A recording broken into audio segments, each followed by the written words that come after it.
Natura joven que está preparando para ir a Holanda, para ir estudar. Forte aqui um abraço caloroso. E me quero dar a seguinte reflexão.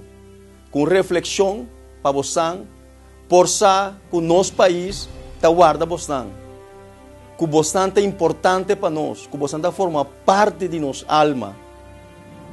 Que você como jovem, lo forma para o book de história que o nosso país está construindo.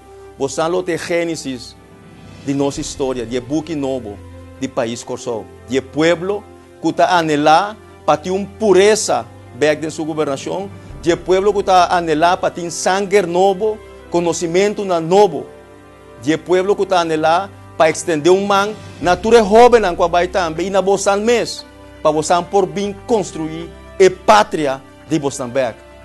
É importante para você adquirir conhecimento técnico, mas também é importante para você fortalecer você espiritualmente e adquirir consciência de onde vai vir.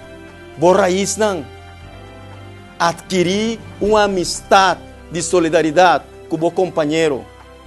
Adquirir uma amistade de companheirismo com o gente não, com o grande não, dentro do povo Corsol.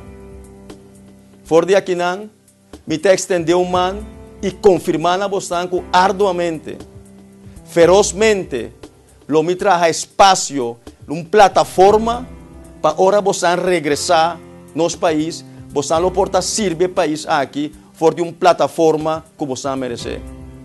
Dia mais, cuida você culpa. Dia mais, não olvida que o povo aqui, mester de você empuje, mester de você semilla, mester de você pureza, e abraço forte e caloroso na você. Cuida você culpa.